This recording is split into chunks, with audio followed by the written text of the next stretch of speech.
আমার হাতে কি আছে?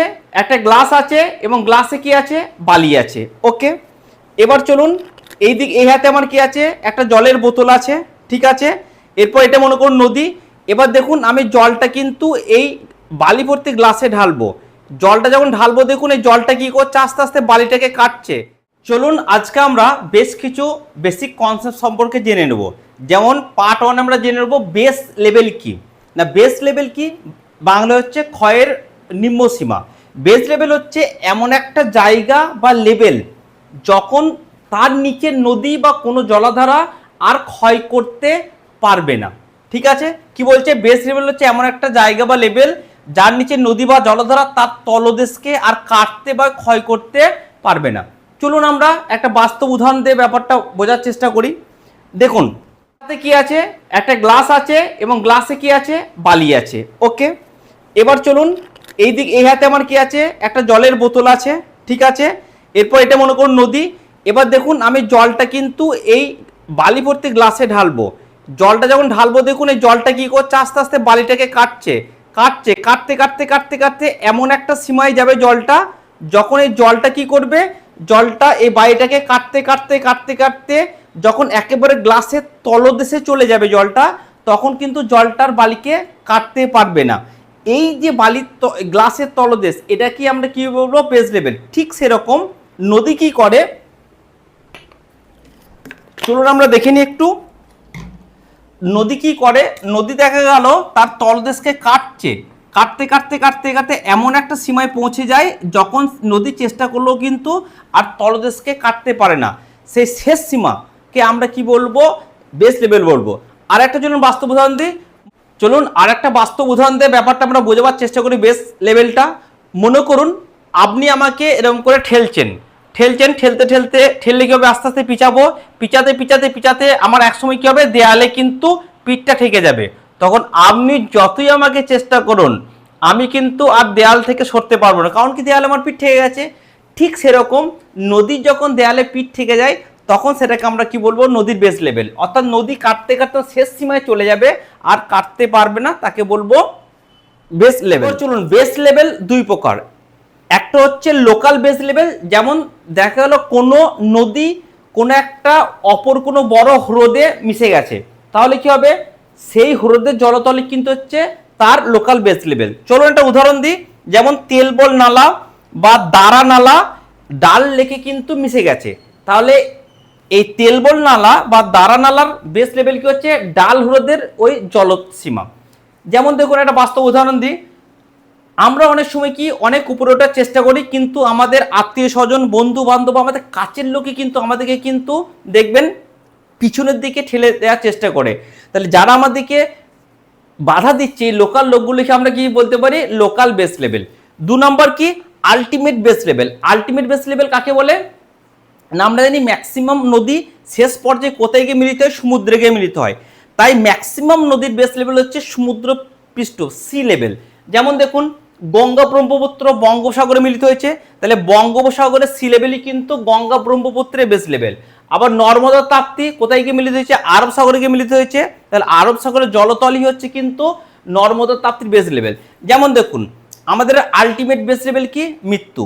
যেমন মুসলিমরা মারা গেলে কি হয়? তারা কবরে চলে যায়, কবর থেকে কিন্তু আর উঠতে পারে না, তাই মুসলিমদের আলটিমেট বেস লেভেল হচ্ছে কবর। হিন্দুরা মৃত্যুর পর কি হয়? তাদেরকে চিতায় দেওয়া হয়, যে চিতাতে কিন্তু হচ্ছে আলটিমেট বেস লেভেল। আশা করছি ব্যাপারটা বুঝতে পেরেছেন।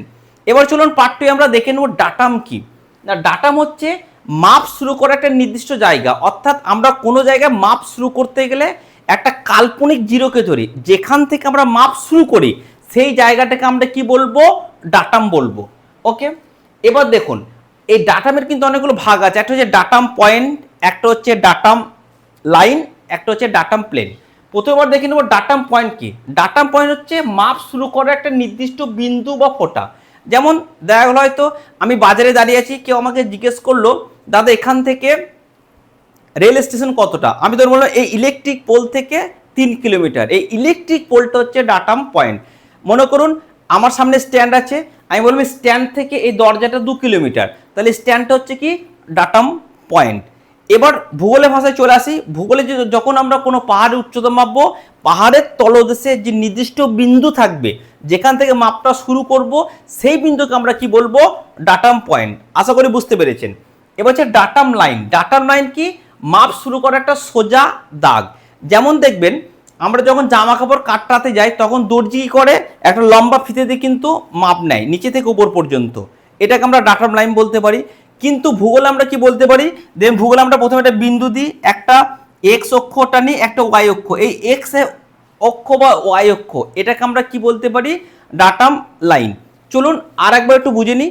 আমি যদি বলি এই ব্ল্যাক পেন, এই কালো পেনটা কত দূরে, এই যে আমার আঙুলটা আছে, এই আঙুল থেকে ব্ল্যাক পেনটা 2 কিলোমিটার, তাহলে এই আঙুলটা হচ্ছে একটা নির্দিষ্ট পয়েন্ট, এটাকে আমরা কি বলবো, ডাটাম পয়েন্ট। ওকে, এবার দেখো এই আঙুল থেকে এই পেনটা যদি আমরা একটা সোজা দাগ টেনে দিই তখন এটাকে আমরা কি বলবো, ডাটাম লাইন। আশা করছি আপনারা বুঝতে পেরেছেন। চলুন এবার আমরা ডাটাম প্লেন সম্পর্কে একটু জেনে নিই। ডাটাম প্লেন কি, মাপ শুরু করার পর একটা চ্যাপ্টা সমতল মেঝেকে আমরা কি বলবো, ডাটাম প্লেন।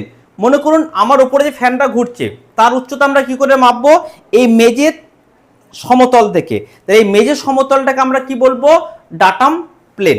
দেখুন তো এই মনে করুন একটা আমার আঙুল আছে, এই পেনটা কত দূরে, আঙুল থেকে দেখা গেলো 2 কিলোমিটার দূরে, তাই এই আঙুলটা কি হচ্ছে, ডাটাম পয়েন্ট। এবার আঙ্গুল থেকে যদি এখানে একটা দাগ টেনে দিই তখন সেটা আমরা কি বলবো, ডাটাম লাইন। এই দাগ টানার ফলে যে একটা সমতল মেঝে তৈরি হবে বা সমতল জায়গা তৈরি হবে সেটাকে আমরা কি বলবো, ডাটাম প্লেন। আর একটা চলুন বাস্তব উদাহরণ দিই। অনেক সময় বাঙালি মেয়েরা কি করে বলুন তো, বিয়ের পর অনেকে 1 ফুটা সিঁদুর পরে ছোট্ট টিপের মতো, সেটাকে আমরা কি বলতে পারি, ডাটাম পয়েন্ট। অনেকে কি করে একটু সরু পাড়া লম্বা দাগের মতো সিঁদুর পরে, সেটাকে আমরা কি বলতে পারি, ডাটাম লাইন।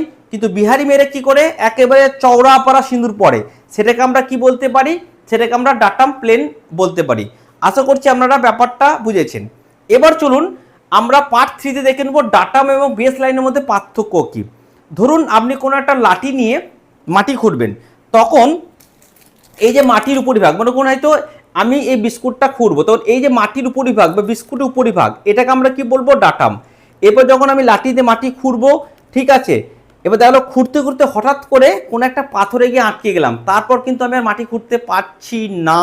কিংবা তাহলে বিস্কুটে হয়তো আমি গর্ত করতে আবার হাতটা আটকে গেল, তারপর দেখা গেলো আর গর্ত করা যাচ্ছে না, যেখানে আটকে যাবে সেটাকে আমরা কি বলবো, বেস লেভেল। আশা করছি ডাটাম এবং বেস লেভেলের পার্থক্য আপনারা বুঝতে পেরেছেন। এবার চলুন আমরা দেখে নেব পার্ট 4-এ কেন এগুলো আমরা শিখবো, আমাদের বাস্তবে এগুলো কি কাজে লাগবে। এক হচ্ছে স্থাপত্য ইঞ্জিনিয়ারিং। আমরা যখন কোনো রাস্তা, ব্রিজ বা বড় বড় ভবন তৈরি করি তখন আমাদেরকে কি করতে হয়, জলের লেভেল থেকে উচ্চতা নিখুঁতভাবে মাপার জন্য কিন্তু ডাটাম পয়েন্ট এবং ডাটাম প্লেন কিন্তু কাজে লাগে। 2 নম্বর কি, বন্যার পূর্বাভাস। কোনো এলাকা পার্মানেন্ট বেস লেভেল থেকে কতটা উঁচু সেটা জানা থাকলে কি সেই এলাকার বন্যার ঝুঁকি কতটা, সেই ঝুঁকি অনুযায়ী কত উঁচু বাঁধ নির্মাণ করতে হবে সেটা কিন্তু আমরা জানতে পারি। 3 নম্বর কি, জাহাজ চলাচল। আমরা ডাটাম লাইনের সাহায্যে কি জানতে পারি, সমুদ্রের গভীরতা জানতে পারি। এবার সমুদ্রের গভীরতা জানতে পারলে কি জাহাজটা কতটা গভীরে আমরা নিয়ে যেতে পারবো সেটা কিন্তু আমরা নির্ণয় করতে পারি। যদি এটা জানা না থাকতো তাহলে কিন্তু সমুদ্রের তলদেশে কিন্তু জাহাজ ধাক্কা লেগে কিন্তু বিপদ হওয়ার সম্ভাবনা থাকতো। তারপরে কি সেচ ও পয় নিষ্কাশন, ড্রেন বা খালের জল কোন দিকে প্রবাহিত হবে, অর্থাৎ কোন ঢাল দিয়ে প্রবাহিত হয়ে অন্য কোনো জায়গায় মিশবে, সেই ঢালটা নির্ণয় করার জন্য আমাদের কি প্রয়োজন হয়, লোকাল বেস লেভেলে জানার প্রয়োজন হয়। আর একটা কি, জিপিএস ও মানচিত্র। আমরা গুগল ম্যাপ বা উচ্চতা মাপার যন্ত্রগুলো থেকে কোনো একটা জায়গার উচ্চতা মাপার জন্য কিন্তু আমাদের কি প্রয়োজন হয়, একটা নির্দিষ্ট ডাটাম জানা কিন্তু প্রয়োজন হয়। তাহলে বুঝতেই পারছেন আমাদের বাস্তবে কিন্তু এই সমস্ত কাজ করতে গেলে আমাদেরকে এই জিনিসগুলো অবশ্যই শিখতে হবে। আশা করছি আজকে আপনারা টোটাল ভিডিওটা খুব ভালো করে বুঝতে পেরেছেন। যদি এই বিষয়টা আপনারা বুঝতে পারেন তাহলে অবশ্যই আমার ভিডিও লাইক করবেন, কমেন্ট করবেন এবং শেয়ার করবেন। আপনাদের কমেন্টই কিন্তু আমাকে অনেক পজিটিভ এনার্জি দেয়। Thank you.